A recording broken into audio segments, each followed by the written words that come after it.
Feliz y bendecido día, aprendiendo un curso de milagros. El secreto de la verdadera oración es olvidarte de las cosas que crees necesitar. Pedir algo específico es igual que ver el pecado primero y luego perdonarlo. Del mismo modo, al orar pasas por alto tus necesidades específicas, tal como las ves, y las dejas en manos de Dios. Ahí se convierten en los regalos que le haces, pues le dicen que no antepondrás otros dioses a Él, ni que quieres otro amor que el suyo. Este libro es un comienzo, no un final.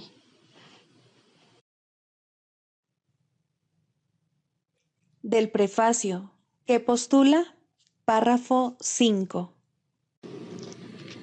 El mundo que vemos refleja simplemente nuestro marco de referencia interno, las ideas predominantes, los deseos y las emociones que albergan nuestras mentes.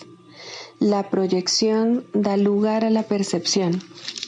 Primero miramos en nuestro interior y decidimos qué clase de mundo queremos ver.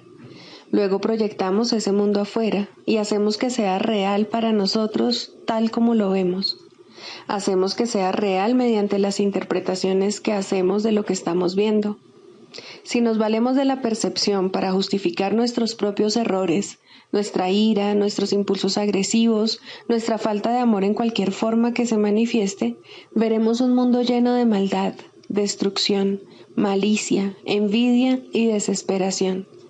Tenemos que aprender a perdonar todo esto, no porque al hacerlo seamos buenos o caritativos, sino porque lo que vemos no es real.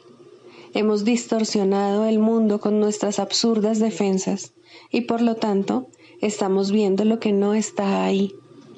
A medida que aprendamos a reconocer nuestros errores de percepción, aprenderemos también a pasarlos por alto, es decir, a perdonarlos. Al mismo tiempo nos perdonaremos al mirar más allá de los conceptos distorsionados que tenemos de nosotros mismos y ver el ser que Dios creó en nosotros como nosotros. Introducción. Este es un curso de milagros. Es un curso obligatorio. Solo el momento en que decides tomarlo es voluntario. Tener libre albedrío no quiere decir que tú mismo puedas establecer el plan de estudios.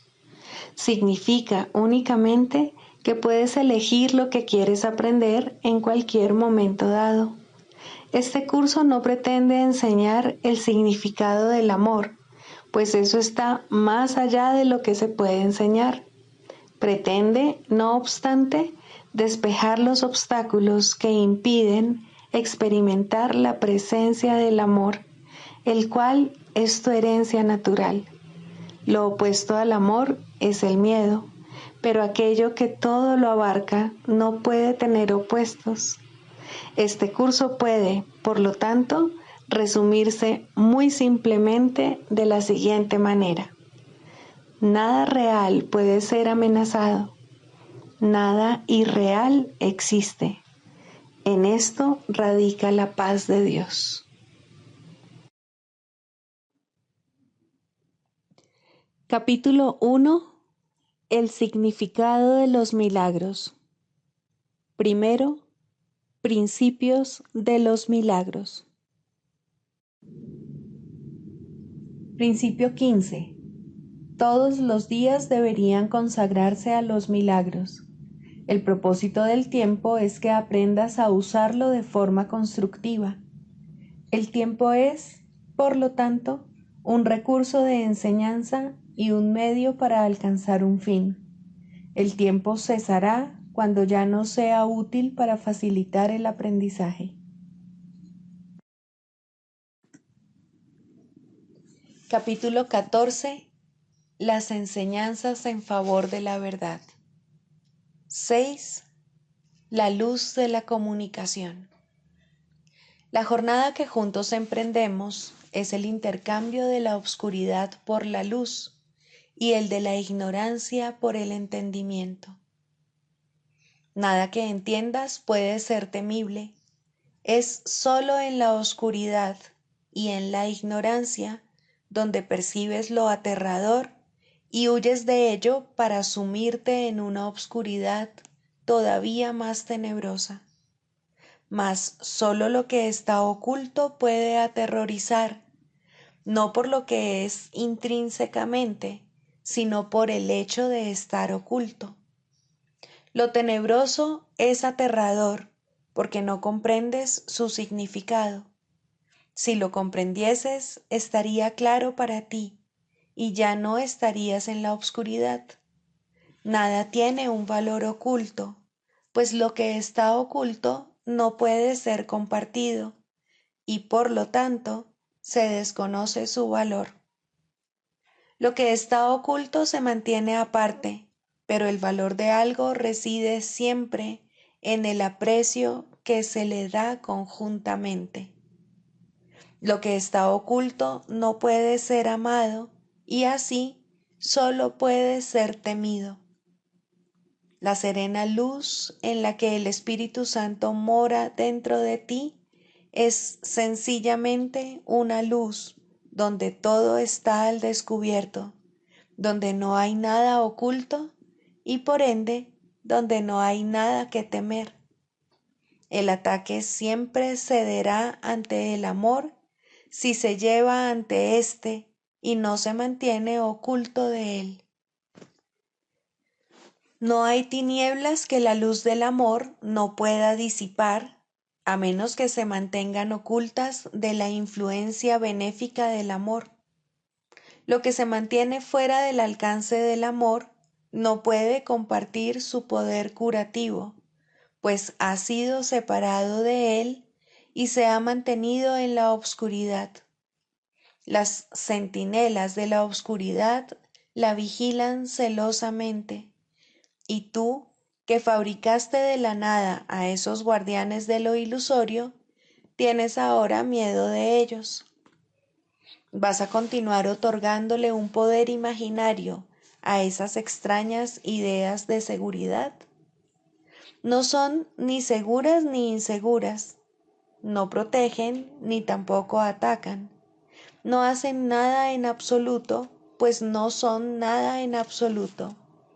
En cuanto que guardianes de las tinieblas y de la ignorancia, no recurras a ellas a no ser que quieras sentir miedo, pues lo que mantienen en la oscuridad es temible. Abandónalas y lo que era temible dejará de serlo. Sin la protección de la oscuridad, lo único que queda es la luz del amor, pues solo éste tiene significado y solo él puede vivir en la luz. Todo lo demás no puede sino desaparecer. La muerte cede ante la vida simplemente porque la destrucción no es verdad. La luz de la inocencia desvanece la culpabilidad con su fulgor, porque cuando se pone una al lado de la otra, la verdad de una hace que la falsedad de la otra resulte perfectamente evidente. No mantengas la culpabilidad separada de la inocencia, pues tu creencia de que puedes conservar las dos es una absurdidez. Lo único que has hecho al mantenerlas separadas es perder el significado de ambas al confundir la una con la otra. Y así no te das cuenta de que solo una de ellas tiene sentido. La otra no tiene sentido en absoluto. Tú has considerado la separación como un medio de interrumpir la comunicación con tu Padre. El Espíritu Santo la reinterpreta como un medio de restablecer lo que nunca se interrumpió, pero sí se había velado. Él puede valerse de todo lo que has fabricado para su santísimo propósito. Él sabe que tú no estás separado de Dios, pero percibe muchas cosas en tu mente que te hacen pensar que lo estás. De eso, y solo de eso, es de lo que Él desea apartarte. Él te enseñará cómo usar en tu favor tu poder de decisión que tú concebiste para sustituir tu poder creador.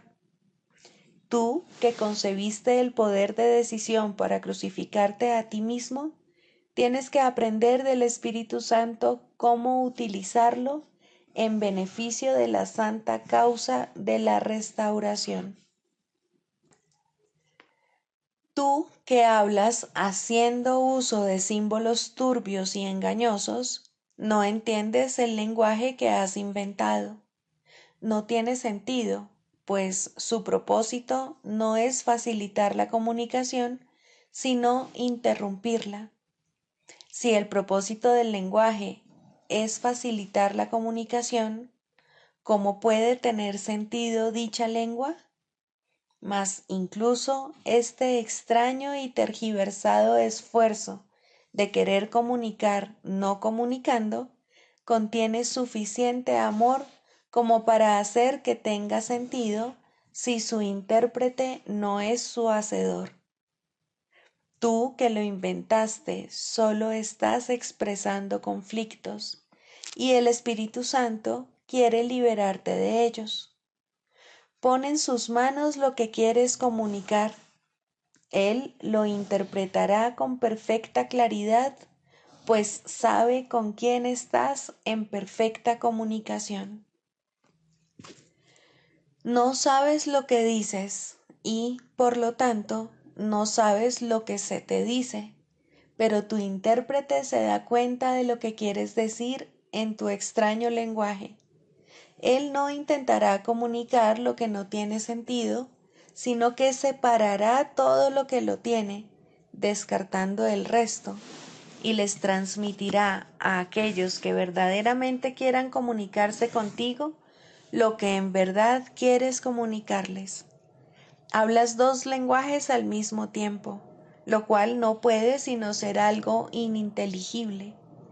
Mas si uno de ellos no tiene sentido y el otro lo tiene, solo este último puede utilizarse para la comunicación. El otro no haría sino obstruirla. La única función del Espíritu Santo es facilitar la comunicación. Para poder restablecerla, por consiguiente, tiene que eliminar todo lo que la obstaculizaría. No le ocultes nada, por lo tanto, que pudiera obstaculizarla, pues Él no atacará a tus centinelas. Simplemente llévalos ante Él y permite que su dulzura te muestre que en la luz no son temibles y que no pueden servir de guardianes de las tenebrosas puertas tras las cuales no hay nada que se encuentre celosamente oculto. Abramos todas las puertas y dejemos que la luz entre a raudales. En el templo de Dios no hay recintos secretos. Sus puertas están abiertas de par en par para recibir a su Hijo. Nadie puede dejar de acudir allí donde Dios lo ha llamado, a menos que Él mismo le dé la espalda a la bienvenida que le extiende su Padre.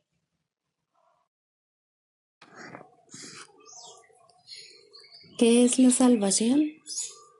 La salvación es la promesa que Dios te hizo de que finalmente encontrarás el camino que conduce a Él, y Él no puede dejar de cumplirla. Garantiza que al tiempo le llegará su fin, al igual que a todos los pensamientos que se originaron en Él. La palabra de Dios se le concede a toda mente que cree tener pensamientos separados, a fin de reemplazar esos pensamientos de conflicto con el pensamiento de la paz. El pensamiento de la paz le fue dado al Hijo en el mismo instante en que su mente concibió el pensamiento de la guerra. Antes de eso, no había necesidad de ese pensamiento, pues la paz se había otorgado sin opuestos y simplemente era. Una mente dividida, no obstante, tiene necesidad de curación, y así, el pensamiento que tiene el poder de subsanar la división pasó a formar parte de cada fragmento de la mente que seguía siendo una, pero no reconocía su unidad.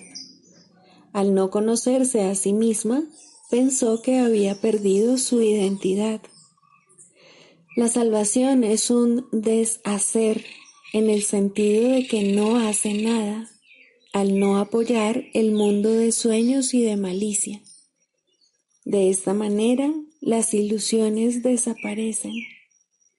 Al no prestarles apoyo, deja que simplemente se conviertan en polvo, y lo que ocultaban queda ahora revelado, un altar al santo nombre de Dios, donde su palabra está escrita con las ofrendas de tu perdón depositadas ante Él, y tras ellas, no mucho más allá, el recuerdo de Dios. Acudamos diariamente a este santo lugar y pasemos un rato juntos. Ahí compartimos nuestro sueño final. Es este un sueño en el que no hay pesares, pues contiene un atisbo de toda la gloria que Dios nos ha dado. En él se ve brotar la hierba, los árboles florecer y los pájaros hacer sus nidos en su ramaje. La tierra nace de nuevo desde una nueva perspectiva. La noche ya pasó y ahora nos hemos unido en la luz. Desde ahí le extendemos la salvación al mundo, pues ahí fue donde la recibimos.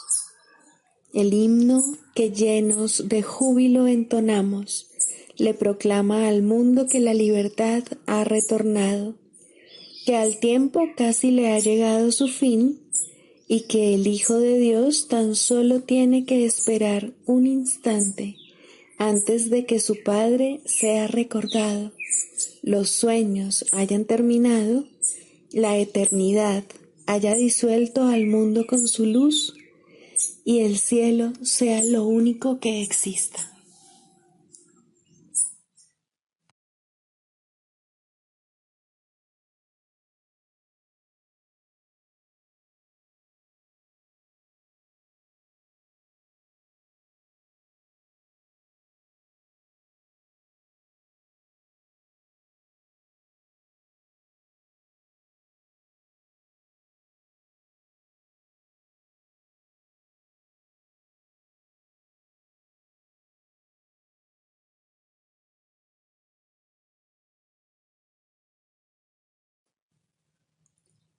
Lección 237.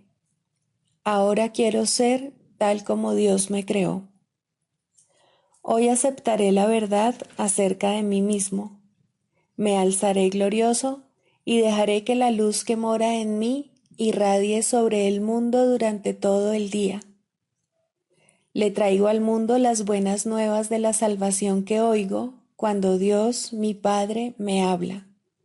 Y contemplo el mundo que Cristo quiere que yo vea, consciente de que pone fin al amargo sueño de la muerte, consciente de que es la llamada que mi Padre me hace. Cristo se convierte hoy en mis ojos y en los oídos que escuchan hoy la voz que habla por Dios. Padre, vengo a ti a través de aquel que es tu Hijo, así como mi verdadero ser. Amén.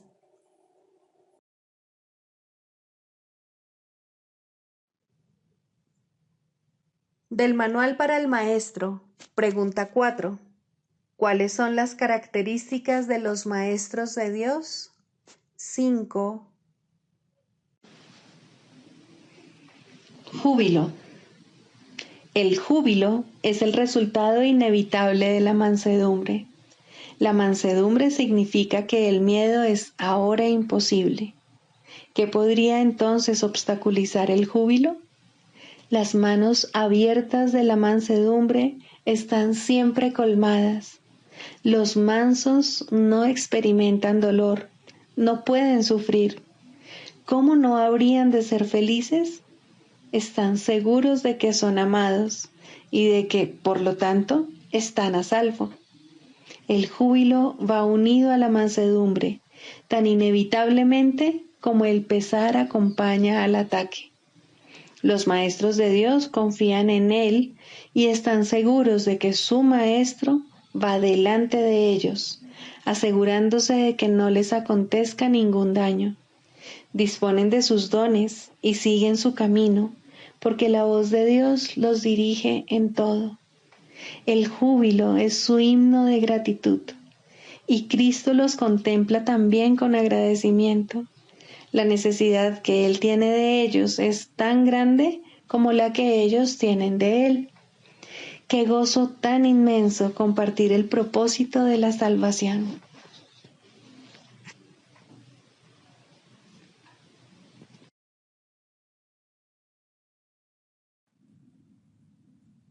Manual para el maestro. 25. ¿Son deseables los poderes psíquicos? La respuesta a esta pregunta es muy parecida a la anterior. No existen poderes antinaturales, e inventar un poder que no existe es obviamente recurrir a la magia.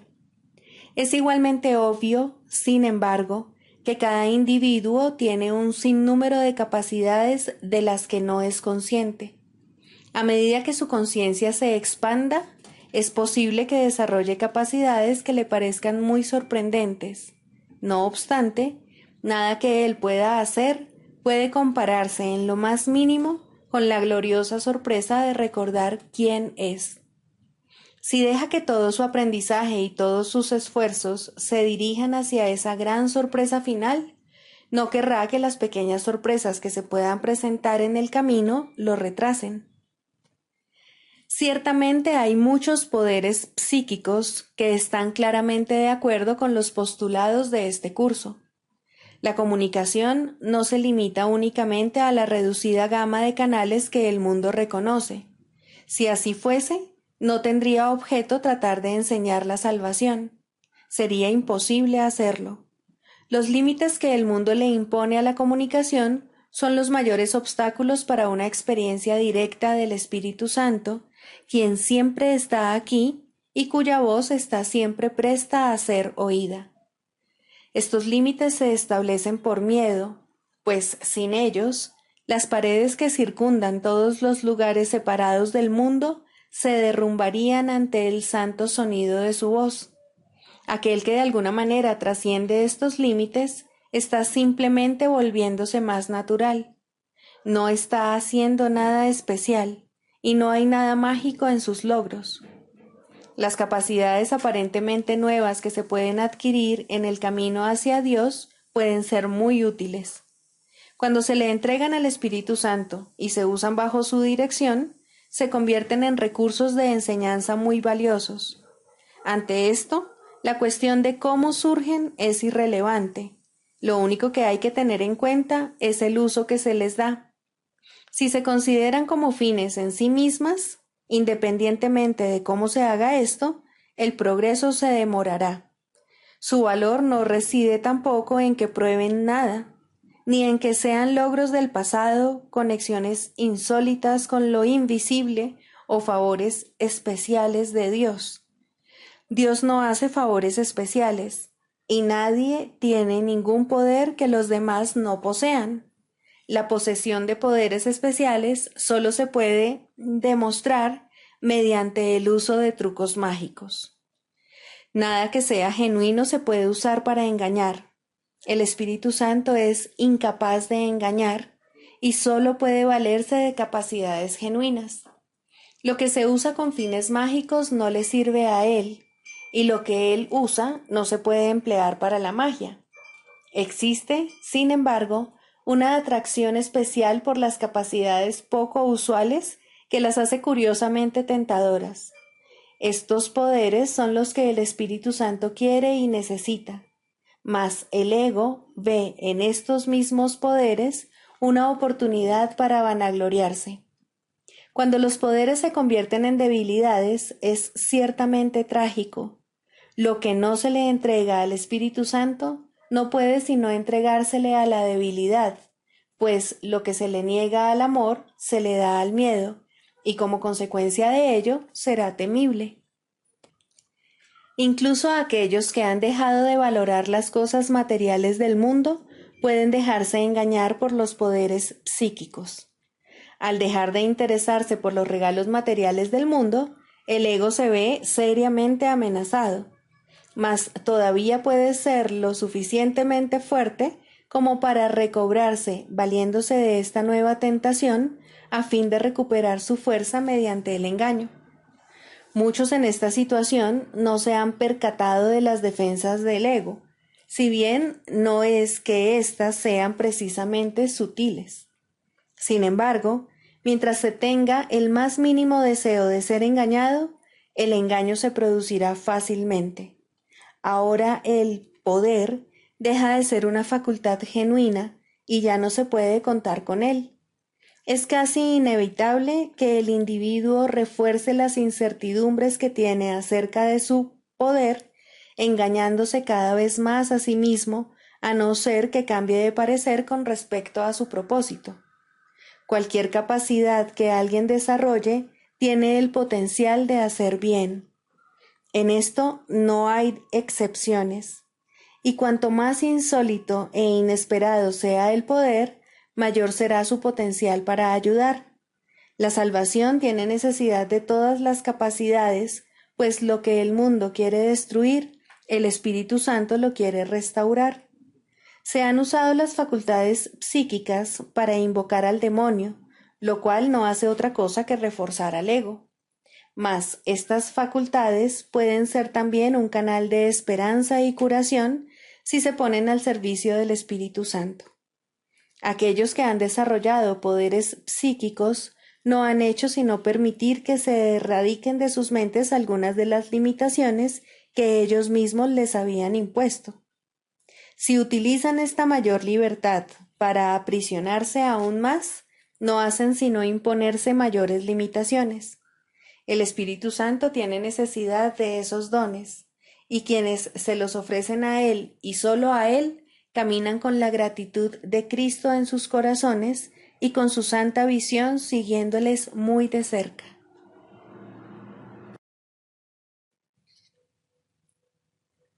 Clarificación de términos. Introducción. Este no es un curso de especulación filosófica, ni está interesado en una terminología precisa. Se orienta únicamente hacia la expiación o corrección de la percepción. El medio de la expiación es el perdón. La estructura de la conciencia individual es esencialmente irrelevante, puesto que es un concepto que representa el error original o pecado original. Estudiar el error en sí no conduce a la corrección, si es que en efecto quieres tener éxito en poder pasarlo por alto. Y es precisamente este proceso de pasar por alto lo que el curso se propone enseñar. Todos los términos son potencialmente polémicos y quienes buscan controversia la encontrarán, mas quienes buscan clarificación también la encontrarán. Deben estar dispuestos, no obstante, a ignorar la controversia, reconociendo que es una defensa contra la verdad que se manifiesta en forma de maniobras dilatorias. Los argumentos teológicos como tales son necesariamente polémicos, ya que dependen de creencias y, por lo tanto, pueden ser aceptados o rechazados. Una teología universal es imposible, mientras que una experiencia universal no solo es posible, sino necesaria. Alcanzar esa experiencia es lo que el curso se propone. Solo cuando ésta se alcanza es posible la consistencia, porque solo entonces se acaba la incertidumbre. Este curso opera dentro del marco de referencia del ego, pues ahí es donde se necesita. No se ocupa de lo que está más allá de todo error, ya que está planeado únicamente para fijar el rumbo en dirección a ello. Por lo tanto, se vale de palabras, las cuales son simbólicas y no pueden expresar lo que se encuentra más allá de todo símbolo. El ego es el único que pregunta, puesto que es el único que duda. El curso simplemente ofrece otra respuesta, una vez que se ha planteado una pregunta. Dicha respuesta, no obstante, no recurre a la inventiva o al ingenio. Estos son atributos del ego. El curso es simple, tiene una sola función y una sola meta. Solo en eso es totalmente consistente, pues solo eso puede ser consistente. El ego exigirá muchas respuestas que este curso no provee. El curso no reconoce como preguntas aquellas que solo tienen la apariencia de preguntas, pero que son imposibles de contestar. El ego puede preguntar ¿cómo sucedió lo imposible? ¿A qué le ocurrió lo imposible? Y lo puede preguntar de muchas maneras, mas no hay una respuesta para ello, solo una experiencia. Busca solo esta y no permitas que la teología te retrase. Notarás que el énfasis que el curso pone en las cuestiones estructurales es muy breve y solo tiene lugar al principio. Dicho énfasis desaparece muy pronto para dar paso a la enseñanza central. Sin embargo, puesto que has pedido aclaraciones, a continuación se ofrecen unas cuantas para algunos de los términos utilizados.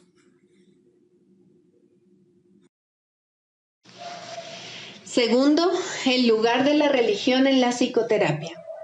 Para ser un maestro de Dios no es necesario ser religioso o creer siquiera en Dios de modo reconocible. Es necesario, sin embargo, enseñar perdón en lugar de condenación. Aún en esto no se requiere completa consistencia, puesto que cualquiera que haya alcanzado este punto podría enseñar la salvación completamente en un instante y sin una palabra. No obstante, quien ha aprendido todas las cosas no necesita maestro, y los que han sanado no tienen necesidad de terapeuta. Las relaciones son aún el templo del Espíritu Santo y se perfeccionarán en el tiempo y se restituirán a la eternidad. La religión formal no ocupa ningún lugar en la psicoterapia, así como tampoco ocupa un lugar verdadero en la religión. En este mundo hay una asombrosa tendencia a unir palabras contradictorias en un solo término sin percibir la contradicción en absoluto. El intento de formalizar la religión es un intento tan evidente del ego de reconciliar lo irreconciliable que prácticamente no necesita explicarse aquí. La religión es experiencia, la psicoterapia es experiencia. En sus más altos niveles se vuelven una. Ninguna es verdad en sí misma, pero ambas pueden conducir a la verdad. ¿Qué puede ser necesario para encontrar la verdad, la cual permanece perfectamente obvia, sino la eliminación de los aparentes obstáculos a la verdadera conciencia? Nadie que aprenda a perdonar puede dejar de recordar a Dios. El perdón, pues, es todo lo que necesita enseñarse, pues es todo lo que necesita aprenderse. Todos los obstáculos al recuerdo de Dios son formas de falta de perdón y nada más. Esto nunca está claro para el paciente y es muy raro que lo esté para el terapeuta.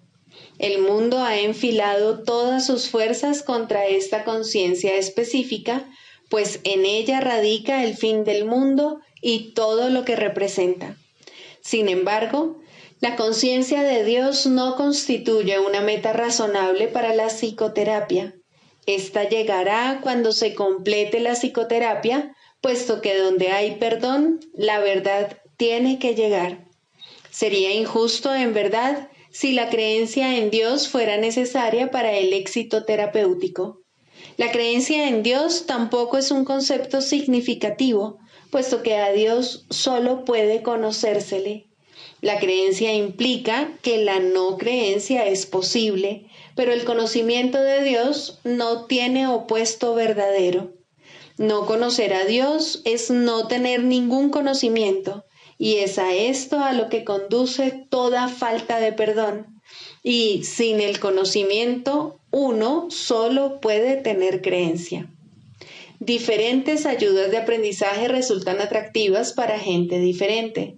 Algunas formas de religión no tienen nada que ver con Dios, y algunas formas de psicoterapia no tienen nada que ver con la sanación.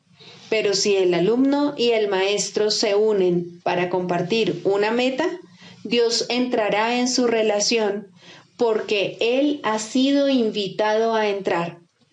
De la misma manera, una unión de propósito entre el paciente y el terapeuta restituye al predominio el lugar de Dios, primero a través de la visión de Cristo y luego a través de la memoria de Dios mismo. El proceso de la psicoterapia es el regreso a la cordura. Profesor y alumno, terapeuta y paciente, están todos locos, o de lo contrario, no estarían aquí. Juntos pueden encontrar un camino de salida, puesto que nadie encontrará la cordura solo. Si la sanación es una invitación a que Dios entre en su reino, ¿qué importa la manera como está escrita la invitación? ¿Importa el papel, la tinta o el bolígrafo? ¿O es el que escribe el que extiende la invitación? Dios llega a todos los que quieren restituir su mundo, pues han encontrado la manera de llamarlo. Si dos se unen, Él tiene que estar ahí. Cual sea su propósito, no importa, pero tienen que compartirlo completamente para que tengan éxito. Es imposible compartir una meta sin la bendición de Cristo, pues lo que no se ve a través de sus ojos está demasiado fragmentado para que tenga sentido. De la misma manera que la verdadera religión sana, la verdadera psicoterapia debe ser religiosa, pero ambas tienen muchas formas, pues ningún buen maestro utiliza la misma aproximación con todos los alumnos. Por el contrario, escucha pacientemente a cada uno y lo deja formular su propio currículo, no la meta de éste, sino la manera como puede alcanzar mejor la meta que se propone. Tal vez el maestro no piensa en Dios como parte de la enseñanza. Tal vez el psicoterapeuta no entiende que la sanación procede de Dios. Pueden tener éxito allí donde fallan muchos que creen que han encontrado a Dios. ¿Qué tiene que hacer el maestro para asegurar el aprendizaje? ¿Qué tiene que hacer el terapeuta para conseguir la sanación? Solo una cosa, el mismo requisito que la salvación pide de todos. Cada uno debe compartir una meta con alguien más y al hacerla, perder todo sentido de intereses separados. Solo cuando se hace esto es posible trascender los estrechos límites que el ego quiere imponerle al yo. Solo al hacer esto, maestro y alumno, terapeuta y paciente, tú y yo podemos aceptar la expiación y aprender a darla tal como se recibió. La comunión es imposible si se está solo. Nadie que permanece aparte puede recibir la visión de Cristo. Se le está ofreciendo, pero no puede extender su mano para recibirla. Que se aquiete y reconozca que la necesidad de su hermano es la suya propia, y que entonces satisfaga la necesidad de su hermano como suya y vea que éstas se satisfacen como si fueran una sola, porque lo son. ¿Qué es la religión sino un instrumento para ayudarle a ver que esto es así? ¿Y qué es la psicoterapia sino una ayuda en esa misma dirección precisamente? Es la meta la que convierte estos procesos en lo mismo, pues son uno en propósito y por consiguiente deben ser uno en los medios. El canto de la oración. Quinto, el final de la escalera. La oración es un camino a la verdadera humildad, y aquí se eleva lentamente una vez más y crece en fuerza, amor y santidad. Deja que abandone el suelo desde donde comienza a elevarse hacia Dios, y la verdadera humildad vendrá por fin a agraciar la mente que pensó que se enfrentaba al mundo sola. La humildad trae paz, porque no afirma que tú debas regir el universo ni juzgar las cosas en función de cómo tú quisieras que fuesen.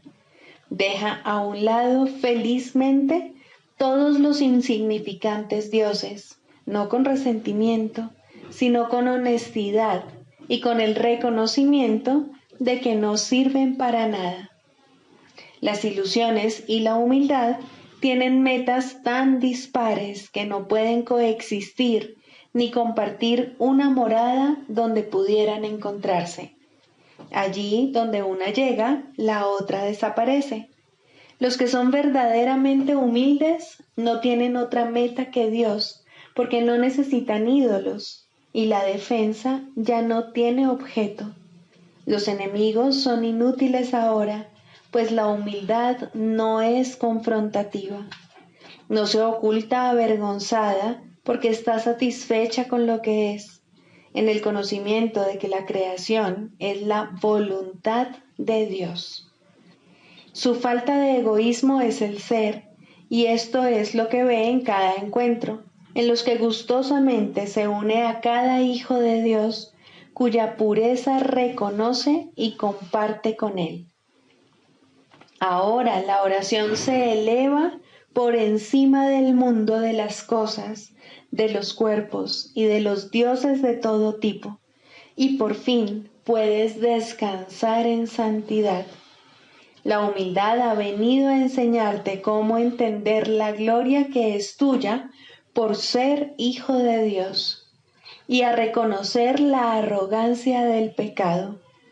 Un sueño ocultaba la faz de Cristo de ti, mas ahora puedes contemplar su impecabilidad. La escalera ha llegado muy alto, ya casi estás en el cielo. Es muy poco lo que queda por aprender antes de que la jornada finalice.